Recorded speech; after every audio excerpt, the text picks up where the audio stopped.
call this the March 9th meeting to order in the city of Smith Station, Alabama. I thank you for being here. I'd like to take a moment to thank Mr. Stringer for introducing the pledge in our invocation. I'd also like to thank my Mayor Pro Tem, Mr. Morris Jackson, who is my confidant, my right-hand man, and the person I go to for advice a lot of times. He covered last meeting for me as I was on the mayor's panel for the National Chamber of Commerce Presidents. I was out of town, and so Mr. Jackson covered for me.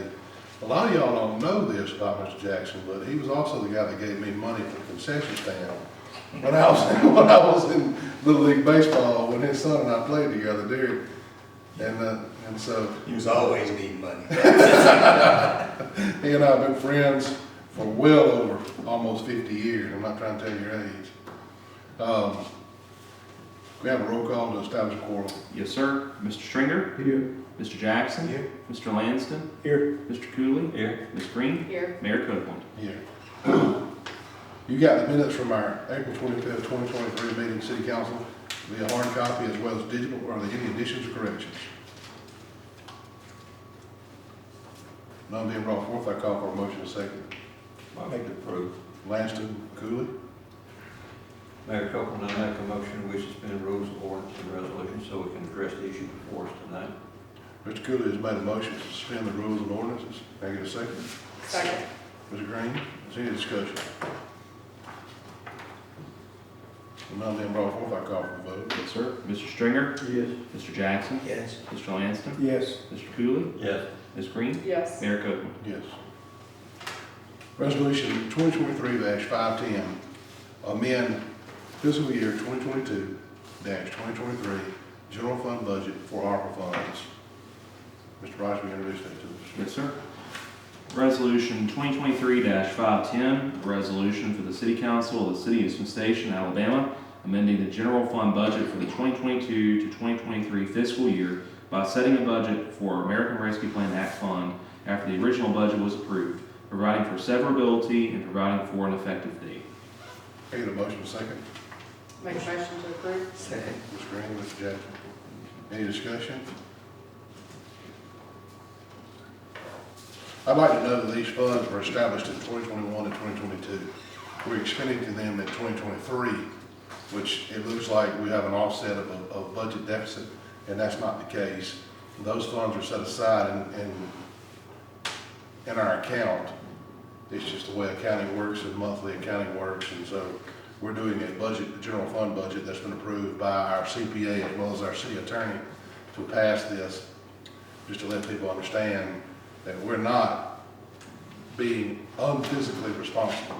We're just trying to establish a quorum, letting everybody know that we are being physically responsible, and this is why.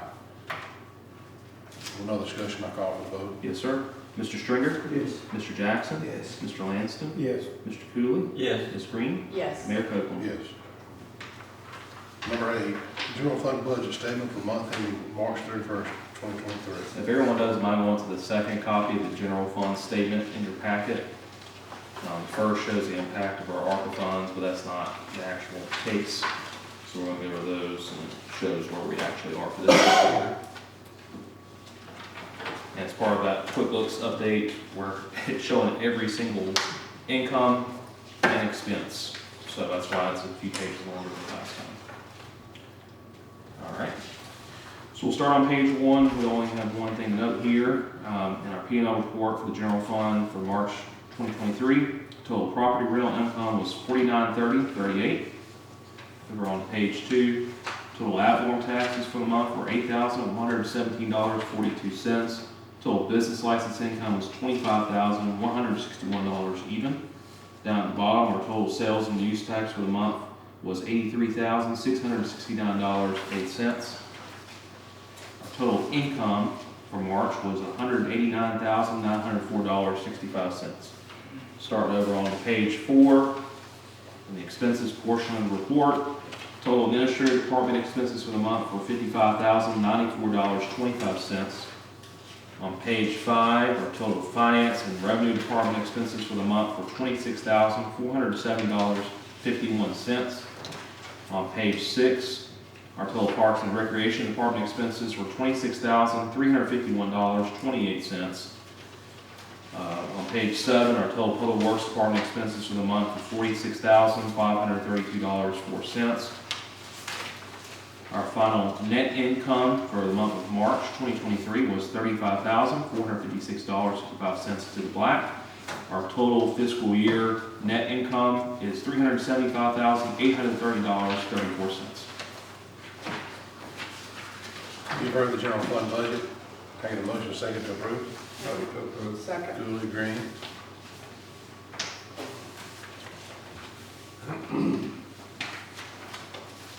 Ready for solids? Okay. All right, everyone, so our solid waste, our environmental fund budget statement for the quarter of January 2023 through March 2023, our total income was $142,407.97. Our total expenses for the quarter were $165,371.19, running our net income at negative $22,963.22, and our total net income at negative $5,914.63. I'll draw your attention to automobile expense, $30,978.00. The council approved to purchase a new truck through the solid waste department, which is solid waste, is some of the bulk waste that we pick up. So we'll renew those funds before the end of the year, but that's where that negative is. Get a motion second to approve the general, Question. Yes. For you, Scott. Do we know there's a substantial difference for salary and wages from budget to actual? I'm sorry, I didn't see that when Brenda was in here. Do we have any idea? We going back into the general fund or? No. She's looking at solids. Solid waste. It's about a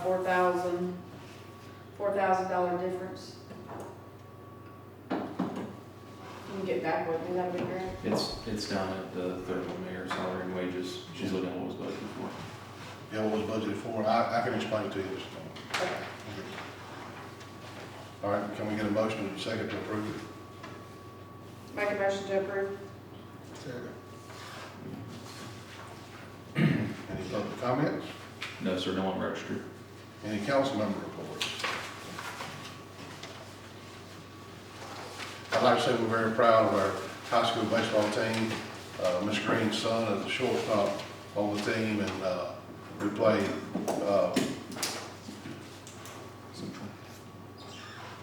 the team just south of us Friday night. I dare not mention that Satan Devil, the Devils, and we play them Friday night, so Thursday night. So let's root on our boys, and let's. Can we bring it back home? Is there any way to bring it back home? So if it's a doubleheader, so if they lose, no way to bring it back home. No. So all three will be there, or all two will be there, all two will be there. Which is, anyway, I'll keep my mouth shut. State Well- championship is in Oxford, Alabama. Oh, that's bad memories. Yeah. Bad memories. Yeah, so go Panthers, and boys, we're proud of you. Let me put a holler out, and I usually don't do this. Because my granddaughter is the pitcher for Central. They play in Montgomery Thursday. And Brianna has been hurt, got well, and back on that mound again and throwing the ball, or pitching the ball, I don't know what softball said. But anyway, I'm just tickled to death to see her out there playing again. So I know we are not going to have to place the station because I will be probably wondering what side to sit on. That's when you wear a half a jersey, Yeah. like they do. Ain't that in your face? Like that mom at the Super Bowl, she had to wear half a jersey. Thank you so much, everybody. At this time, I'd like to recognize the media. Thank you, CTV, for being here always. At this time, I'd entertain a motion to adjourn. Motion to adjourn? Jackson, Langston. Meeting adjourned.